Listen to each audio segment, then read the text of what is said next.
So LinkedIn is really the main thing. And I started because you guys know Leonard from Visit Indy, Kayleen from Visit Benville, Ed Harris, Visit Williamsburg. They're more East Coast, I guess. Maybe you don't. Anyway, they're all three DMO leaders who are great on LinkedIn, and they're active. They tell people what's going on. I feel like I know what's happening in their worlds because I see them and they're telling their story so often. Um, so that's where the big opportunity I think lies for this industry as a whole is that we're not taking advantage of LinkedIn to the potential that it can be.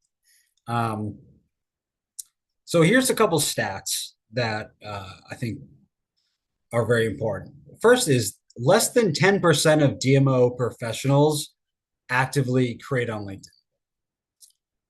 So what is actively create? Well, first off, everyone is on LinkedIn, but they're what I call lurkers. Like they lurk and they consume disproportionately more than they create. All it takes to on LinkedIn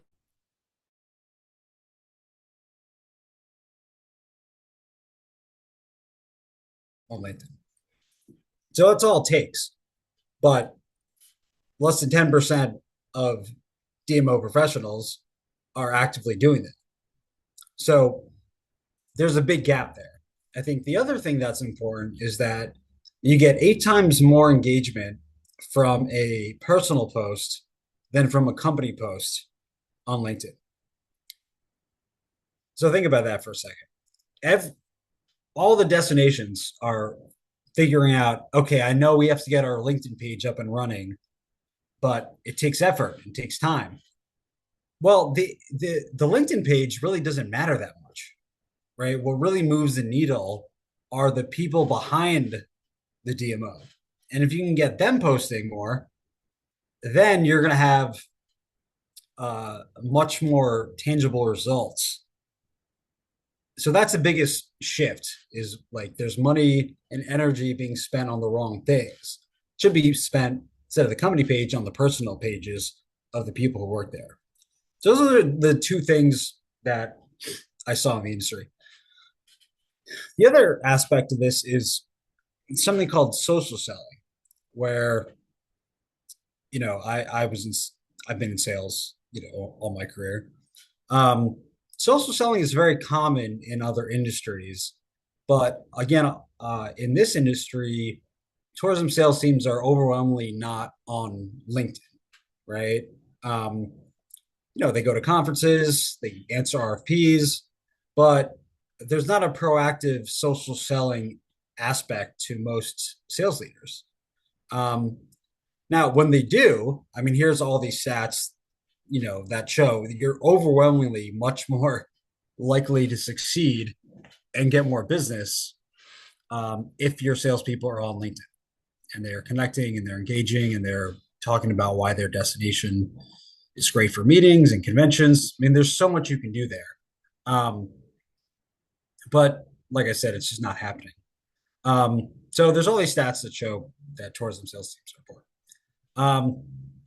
So that's kind of bringing it back to what I do. I take over LinkedIn pages because of the expertise I've gotten over the years of using LinkedIn myself.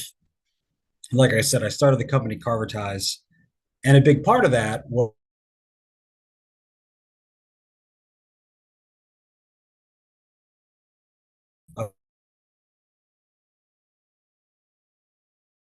a sense of FOMO about, oh, this is a new thing that people should try.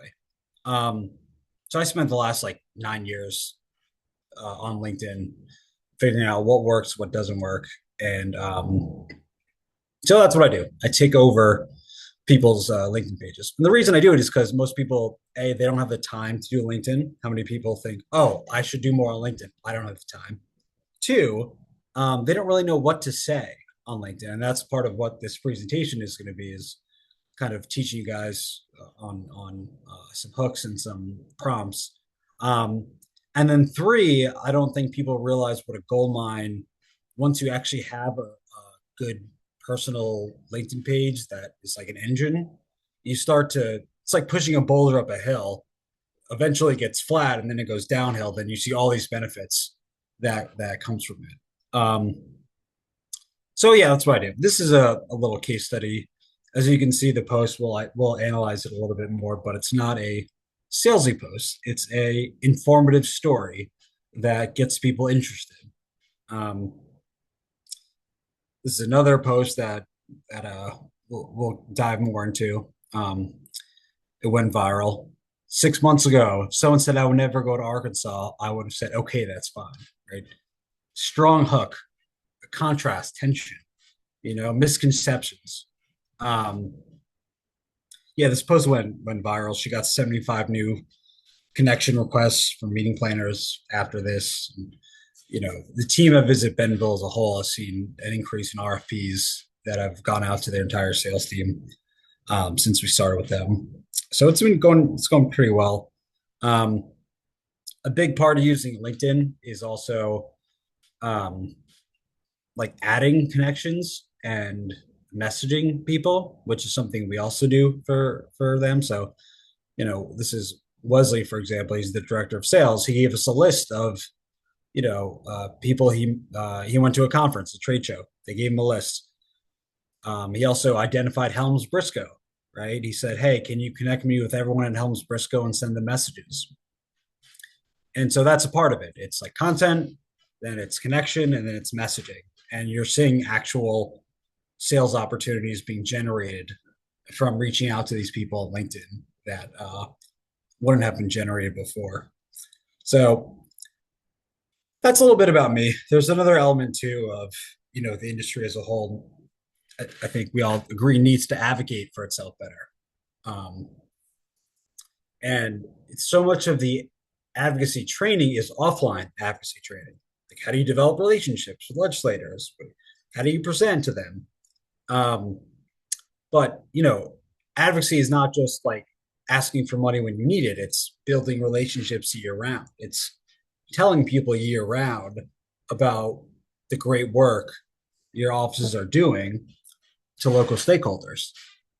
And so that's where also I see an opportunity for LinkedIn is to be able to tell that story, especially if you're new to the role. You want to make a splash, and you want to be, you don't want to ask for money and have it be a surprise to people. You want to be always showing value. So that's just another aspect that we're doing. Um, so that's me.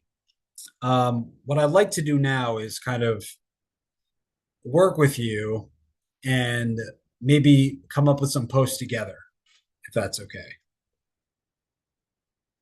Do you have any questions so far on anything I was talking about, or any agreements, disagreements, or anything? Well, like I am just getting, reminded of how I used to use LinkedIn all the time, especially in new jobs. And so I feel like I have done myself a disservice. So it's great to get this reminder. Yeah, thank you. Do you guys post on LinkedIn at all? Um, just for the group. Not enough. I feel even silly asking this. I know there are platforms that different social media and like marketing managers can utilize in scheduling posts. Are we able to schedule a post just on our own LinkedIn, or do we have to actually I know we can save drafts, right? Are you asking if like you need to use like a Hootsuite or Social Pilot or I know those are out there, but if I just wanted to do it just through LinkedIn, or do I have to manually post it myself without using one of those platforms every time? you can do either. You can sign up for one of the platforms and schedule all your posts out, or you can just go on LinkedIn and hit publish, and write something down. Did I answer your question? Kind of. I Yeah, just they have a something scheduling they do. thing. Okay. Yeah, Alicia, you just look at the Oh little yeah, clock. yeah. Okay. Yeah, yeah, and you can schedule. Okay, because that would I am the world's worst at LinkedIn. Anybody on my team will tell you that. But a lot of it just does come down to getting pulled in 100 different places. It would be easier if I could just Yeah, and schedule. it takes like when you do have time, you're sitting, okay, what am I going to post today? You know, and you're just like, was at a conference. Great. Next. And meanwhile, I call those the update posts. Um, the people that use LinkedIn, like 80% of their posts, I would say, are the updating, great time at the Martech Summit, and that's great. I think, but that's only people mistake that for like, oh, I use LinkedIn. It's like, no, no, you update, which is good, but there's an opportunity to use LinkedIn to really move the needle in terms of getting people to take a action that will benefit your DMO, you know? Okay, let's dive into that. Yeah, I mean that's important. So the first type of post that I recommend to everybody are what I call the origin story. And I'm sure you guys saw all those posts about it was National DMO Day on Destinations International. Like everyone kind of was posting. So that there is the origin post in itself. Um, you just say like how you got into the industry, why you feel passionate about it, right? Why you're doing what you're doing.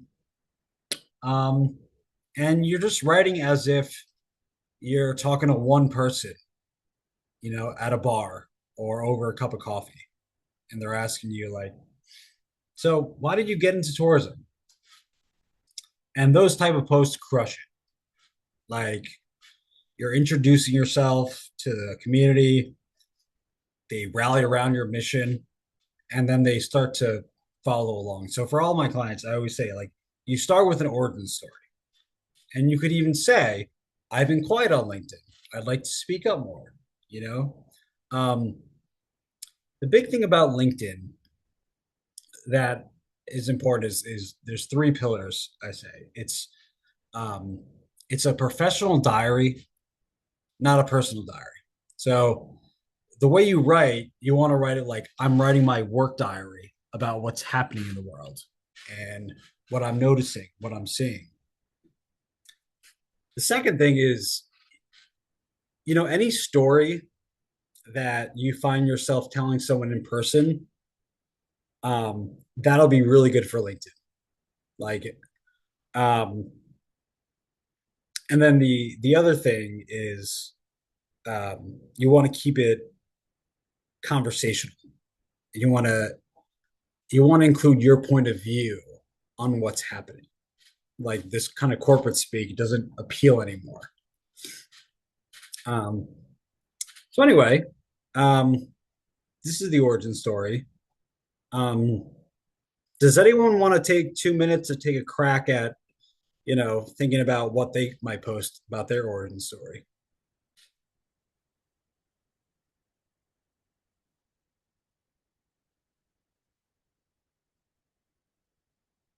It's okay if no. Origin Okay, story. you guys, we're usually more chatty than this. Come on.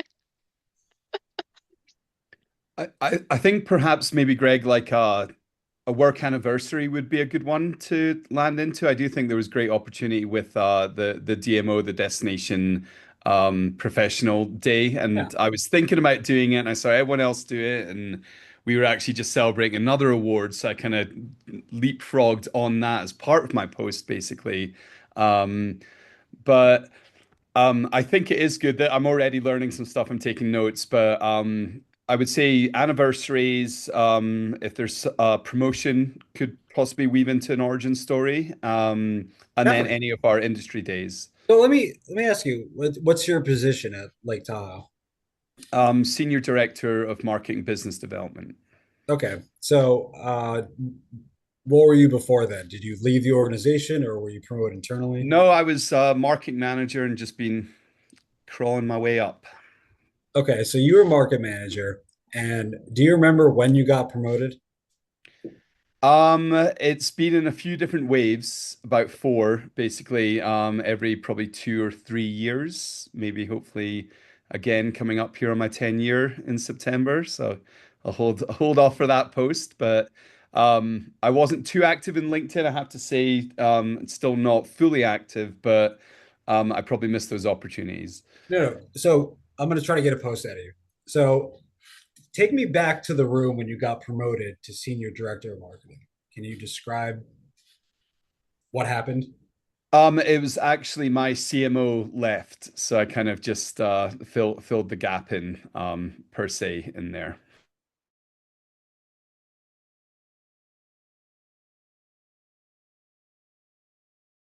Doing the job for a couple of years, your CMO Oh left. yeah, I was actually doing his job. He was more a sales guy and a marketing guy, but wanted that C-suite title before he left for another org. So Okay, so before you were ever the senior director, you feel like you've been doing that job for a while because your boss was more focused on sales yeah. and you were focused on marketing. Hmm. So eventually he left and then you took the reins. Yep. Um, what were did you have a vision for what you wanted to do when you took over? And have you felt like you guys have accomplished that? Yeah, we rebranded and launched a couple new campaigns, award-winning ones, and I changed the kind of team makeup a little bit, roles and responsibilities and whatnot. Okay. Well, you're a marketer, right? You're seeing the story I'm trying to get out of you here is Sure. um I think there's a story how like you rose your way up to the organization. I've been with Lake Tahoe for 5 years. I started as X. I was promoted. I was fortunate enough to get promoted, 3 or 4 times. Um, to me, like I think we have so much potential here. You know, I've been a part of award-winning campaigns. I think the best is yet to come. Okay. You know, um, but you see, that's the kind of stuff that people would find interesting, right? Hmm. Especially when you get promoted. Your story is, I think you're making it a lot less glamorous than, oh, the CMO left. I'm sure there was a little more to it. Sure. But, that's the kind of thing that people want to hear about. And more importantly, people feel like they're a part of your story, right? And you know how important that is as a marketer, where if someone feels like they're a part of your story, then they're interested in what you're doing. And for them to be interested in what Lake Tahoe is doing is very valuable, right? Because then you're top of mind. Um, so that's my rant end there. So I think there's something there that this is being recorded, so I can send you some of the stuff we did, and you can maybe write a post about that. Does anyone Sure. else wanna go have an origin story? I Kind was of. going to add one more to Stuart's list, maybe is I think it's really fascinating how you have an accent and are clearly from somewhere different and you ended up in Lake Tahoe. I think that's like a super, super cool story and it gives you an opportunity to be on camera and use your voice and kind of practice some of that stuff. And I think video is starting to really take off on LinkedIn. So that would be and you could be like out by the lake. Super cool. Thanks, Stephanie. No, that I think that's great, and I could explain that I've been living here full time 25 years, if you didn't know, and Mhm. yep. So good point. Thanks. Yeah, absolutely. That is a really good angle. Um, you know, I sound like I'm from England, but I've really been living here the last 25 years. And what that perspective of being from another country and living here, what it means to you. Um, I think there's definitely something there. Well, we'd have to use Scotland and not England, Greg. I don't want Oh, dislikes. I want sorry. the thumbs up and the Sorry. so good. I should have known. Um, Oh, good. okay. Does anyone else want a little question and answer about their origin story and how we can create a post about it? Okay, cool. Well, that's the first post I always save for my clients. Um, this is another very good post for you and your destination. It's called the Geographic Myth Bust, right? Um, and that's like the Arkansas one that I showed you also is like everyone thinks we're all about this, but they don't realize we're actually about this, right? So I don't know, maybe Santa Barbara is, everyone thinks we're all about nice beaches, and that's great, but we have so much more to offer, right? And then you talk about that, you know. Um, again, those are good posts that have a little tension and that tend to perform very well. And then it tends to get a lot of people from the destination to comment on it. Like, yeah, I've I've been saying the same thing. No one realizes X. So those are very good posts as well. Does anyone want to try to create a post about their destination? There's a prompt. What is the biggest misconception you've noticed about your destination? It's a Yeah, good. I'll go. Yeah, please. Yeah, I mean, obviously people think of Tucson and Marana area and they'll think brown desert with green cactus, and that's like the only thing they think of for this area. But Yes, finish. But so for Marana specifically, we have farm fields and we have double 5-star Forbes Michelin Key Resort and some other really cool things that specifically Tucson does not have. Vanessa will appreciate that I'm always pointing out the differences, right, between Tucson and Marana. So yeah, so I think that could maybe be a good, I mean, you definitely do not think of double 5-star when you think of Marana, Arizona. And that's actually would be a good starter for the post. You definitely don't think of, oftentimes when I get people talking, what they say in the middle or the end would actually be great for the beginning, right? As you're thinking of writing this. Because that right there is like a bold, like, you don't think of this. And then you get into the story. Everyone thinks I get asked that all the time. A big part of my job is dispelling this rumor. Here's what most people don't know. Bullet, right? Oh, yeah, I like that. And then what you can do is you get the pictures, right? You get to show off your destination. I've had people that have posted in the comments, I've had people who comment and say like, oh, we're right here. I never knew this. We got to schedule a visit with the family. So, LinkedIn, primarily people look at Instagram and, TikTok and stuff for like these consumer type of promotions, but like people are on LinkedIn looking to vacation and get away also, not just plan meetings. So it's another opportunity there as well. I love that. Thank you. Cool.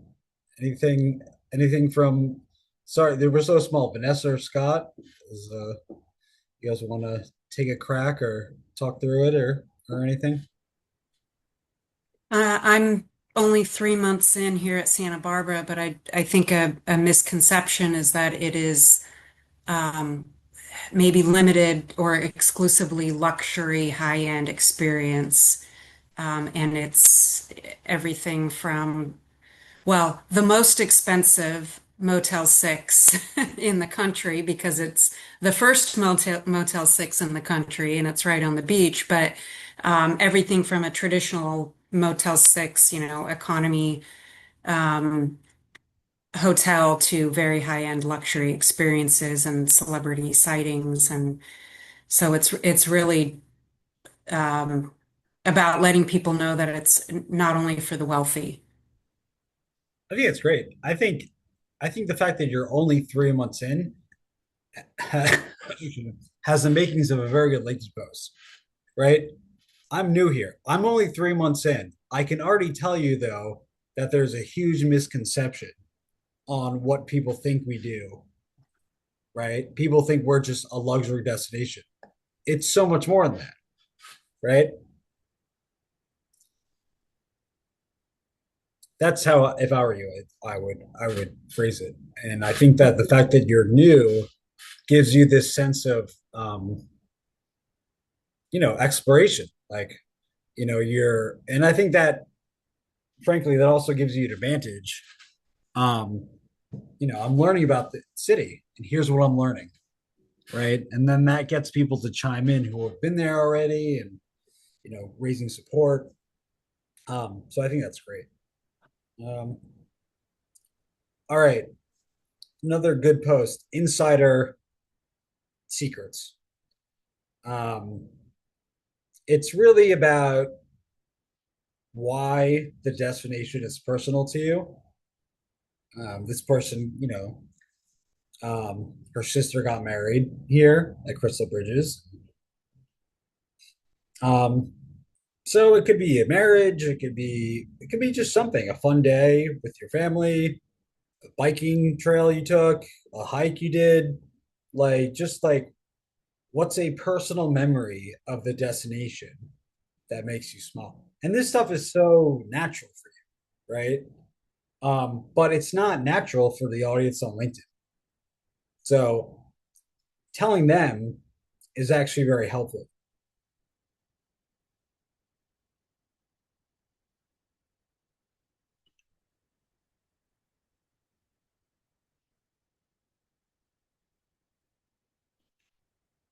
Okay. Um, we can either, do one in practice, or I can keep going. It's up to you, the audience. I just thought of one I wrote down. Oh, I have cool. a picture of myself in a poppy field from like 1978, Mhm. um, at a place where poppies grow still right now. And I could put that, one next to each other. And it's such a, any photo from the 70s and 80s is a cute little photo that people are using on ChatGPT right now to recreate. So that would be really fun. No, I think that's great. I think that's great. Um, all right. Well, awesome. Well, I just got one more. I have a whole deck of these. I have about like 20 different posts. So if you're interested, I can send me an email after, and I can send you the different type of posts that we found work. Um, so if you like that, then you can just let me know. Um, Greg, I'm finding these super inspirational, so keep going through. I'm already oh, making notes through some case study type stuff that I could do here. So um, I agree. And if you can send your slide deck to Melissa to share with us, and then all the other examples you have, that would be super helpful. okay, yeah. I was like, I don't know if they like it or not. I was gonna end it. But no, I'm glad you're these are good. All right, economic impact. This is less about, selling meetings and conventions, more of the hard data. Um, but I think what's more impactful is telling the hard data with a human story, right? So this is Ryan. He has a picture of him biking, and he's talking about, so it's personal, right? But then he's talking about all the economic impact that uh, that tourism has. And this is where I think, as an industry as a whole, we're not. I say we because I feel like I'm part of it, but we're not telling our story nearly enough. Um, I think we should be talking about restaurants that have been propped up because of the tourism economy here, hotels that depend on tourists, um, small businesses. I mean, you probably all have a ton of stories of just, oh, yeah, I mean, they do the coolest thing, and they've been a staple in our community. And it's a big like you could just do this, like for your LinkedIn. is you just talk about the economic impact and the stories that have happened as a result of the efforts of the tourism department. I mean, all these. There's within every um, structure, there's multiple stories you can have. And I'm a big proponent of also, like, if something worked a month ago or 2 months ago, you can just put it up again. Maybe change it slightly, but I mean, I think we're all in marketing here. I mean, Stuart, you have to say the same thing like 10 times to people before anything sticks. And it's no different for LinkedIn. Like, if you look at my LinkedIn, I say a lot of the same things, but I just say it a little differently. Um, but that's how you get through to people, you know?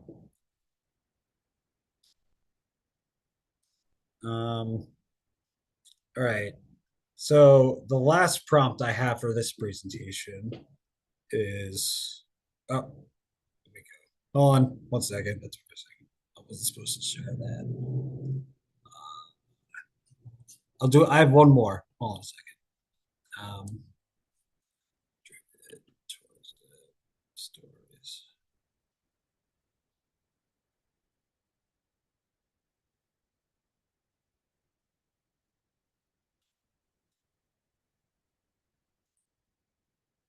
All right.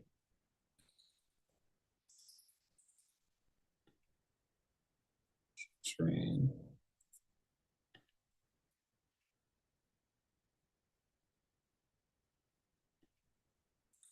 All right. The quality of life posts. Um, this is like whenever if you're hosting a big event in your destination, um, explain that.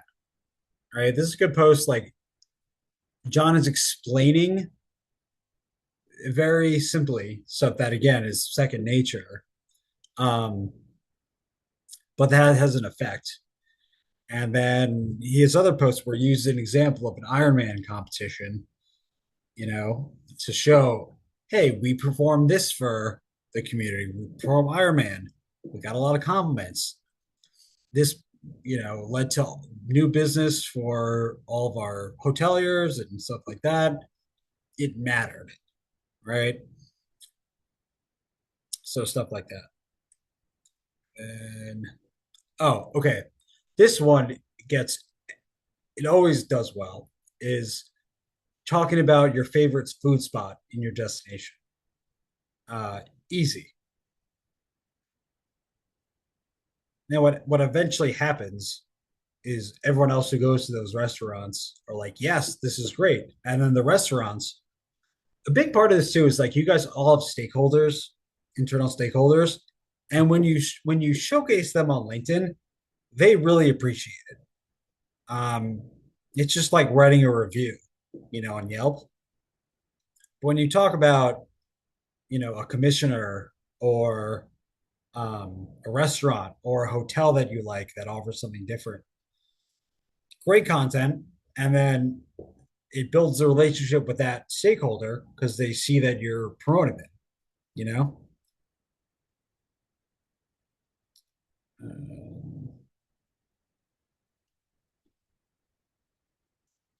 All right, I think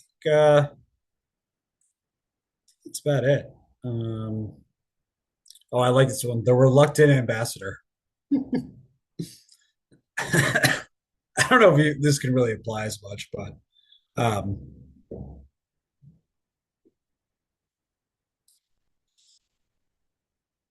it's not something I typically do, but something fun like that. Again, what's great I about just this? did oh, sorry, go ahead. I know, no, go ahead. I did a post just yesterday about because I ran a 5K on Sunday like a moron. Sorry, that's a terrible word. Like a jerk. I did not even get a chance to um train, and then I had another event the same night. So I just posted about like my shins hurt. shouldn't have done that, but it was worth it for tourism, whatever. Yeah, So that's great. I literally just did one of being very transparent and vulnerable, I guess would be the word. I think And it's I great. came in last place in that 5K. Oh, did you end with that? No, I don't think I put that in there. I probably should have. That would be pretty good. Yeah. So yeah, that's my presentation. Um, the point is if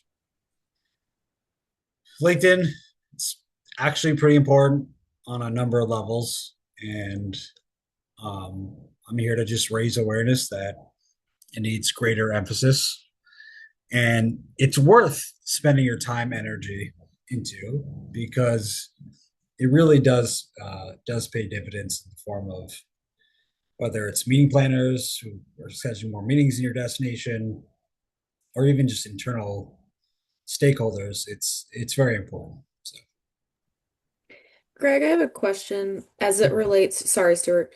Um, we have like Visit Plano. We're really fortunate. We have a very active Visit Plano LinkedIn, Visit Plano Instagram and Facebook, all the social channels. Um, I feel like this definitely prompts a potential conversation with those people just to ensure that we are, even though obviously we're going to have our own difference and different point of views, and that's the beauty of it, just that we're aligning things correctly. Have you ever worked with an organization that either gets pushback on that or just any tips or helpful conversation starters? Because I know she's always like, hey, any content you guys can give us, we love because then they'll repost it. But just, I don't want to go in, especially since I'm not super active already, trying to step on toes, but just saying, here's a couple things I want to do. I want to make sure our messaging is consistent. yeah, I think that's a conversation with who's ever. It's an interesting conundrum, right? Like you're represented the company, but your LinkedIn is also you. So I say it's like a Venn diagram. Like the sweet spot is here's your brand, here's the company brand, and the middle is where you want to be. Um, so I think as long as you emphasize that, um, you'll be fine. I think your head of marketing or whoever this is would want you posting more than less, right? That's always the challenge is how do I get my staff to post more on LinkedIn? And look, it's going to take some trial and error. Some posts are going to hit, some posts aren't going to hit, but that's okay. Um, if I were trying to, let me take a step back.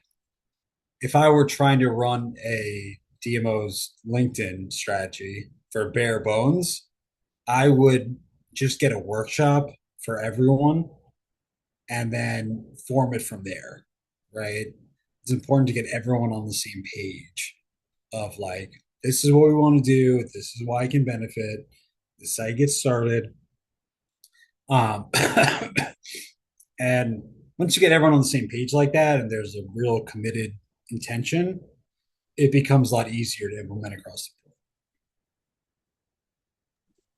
I think that's a struggle that I have, kind of leading both our marketing and sales teams and events. And I kind of have to ask our comms person to actually kind of draft a post for an update. And I think what resonates most from this is the updates.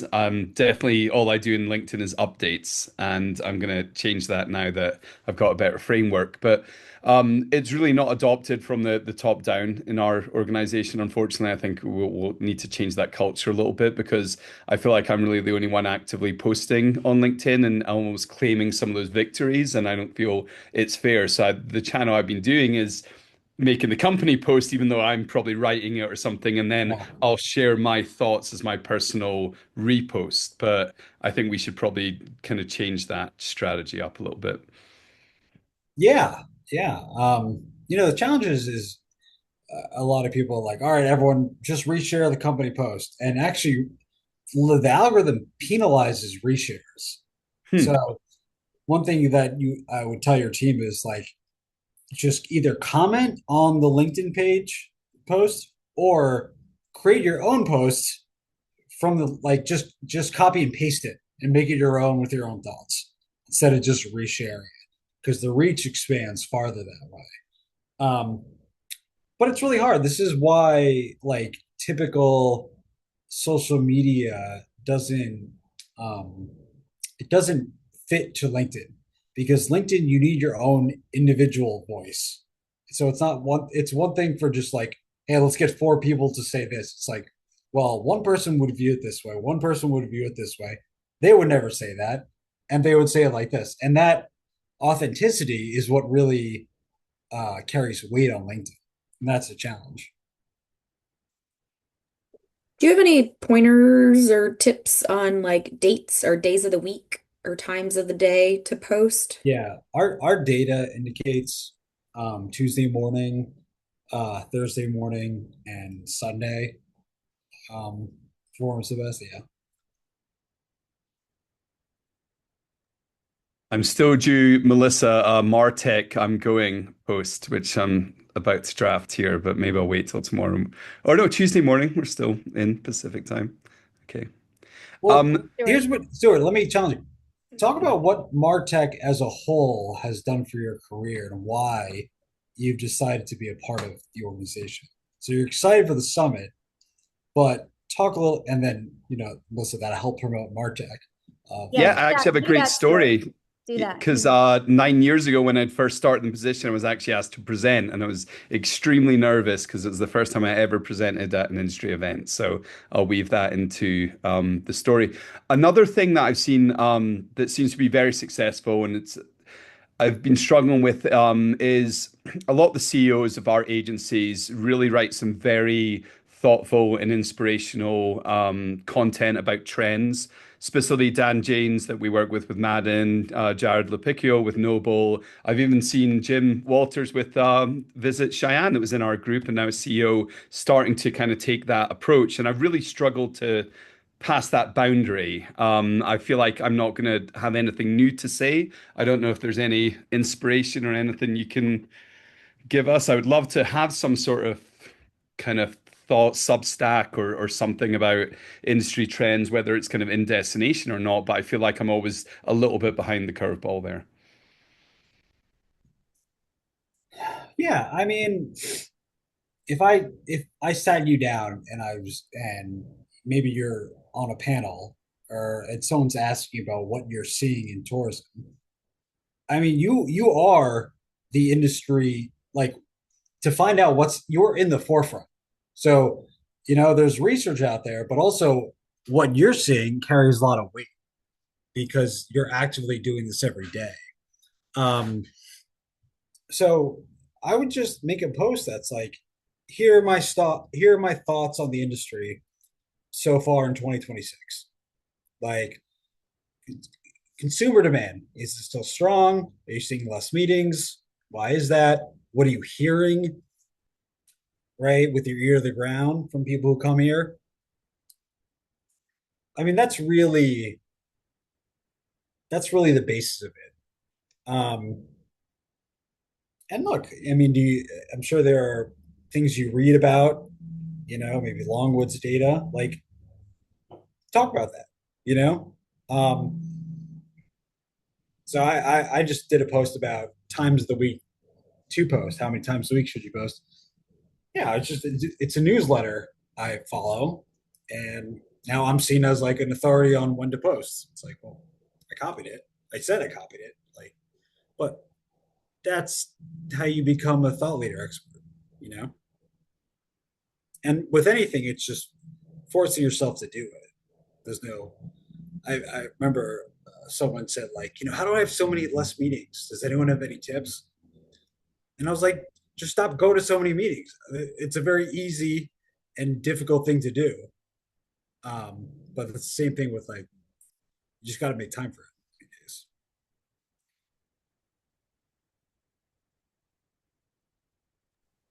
Anybody have any further questions for Greg?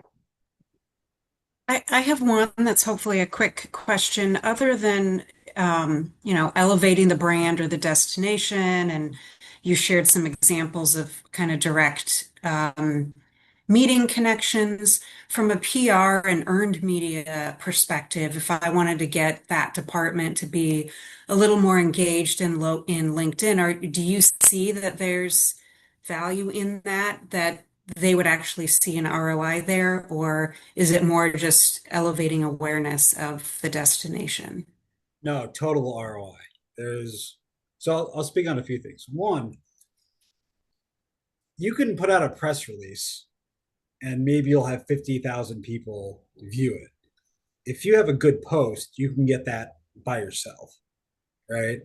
Um, so I think there's actually think PR agencies need to start adding this to their uh, toolbox. Is like I think personal branding on LinkedIn goes hand with getting articles. Um, so that's first. Secondly, yeah, I found that posting on LinkedIn thoughtfully, consistently, um, gets you results. Whether it's more meeting planners or taking notice of you, whether it's more RFPs coming your way, whether it's I have clients that have had new opportunities to partner with local organizations because of their increased activity on LinkedIn.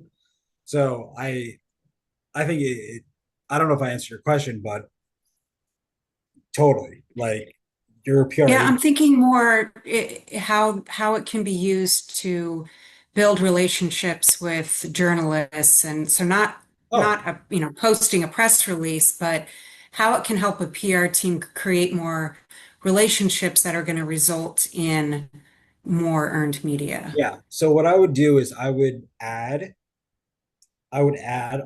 journalists on LinkedIn that you think would be helpful to cover. I would be posting consistently, and then I would send them direct messages like, "Hey, I think Santa Barbara's a hidden gem. Um, we'd love to host you for to come and see our new hotel opening or something like that." So I look at LinkedIn like it's a three-pronged strategy. It's content, it's connection adding, and then it's messaging. And when you have good content, the connection and messaging become easier because these people are already familiar with you, right? So they kind of already it's kind of warm per se. Um, so I think you can definitely connect with journalists. Thank you. Is there a way to also, you talk about like messaging? I think we all get a lot of bots or spam messaging as well. Is there kind of a way to differentiate? Some of them are really obvious and some of them are actually really good. So any Anyone that says thanks for connecting, I immediately don't do okay. like so. I think that's it. I look for before I accept anyone, I look for at least five mutual connections. Mhm. Like if you're not in my network per se, you're probably gonna just try to sell me something. Yeah. And Okay. that also like because I do this for other people where it's like I message on their behalf, but the key is to send a message that is very friendly and that only comes after they're familiar with you. And so the message that I send is please keep me top of mind if you need X, right? Please keep us top of mind if you ever want to write a new article on a new angle for our destination, right? Um, those are the messages that I found really break through the most. Okay, cool. Thanks.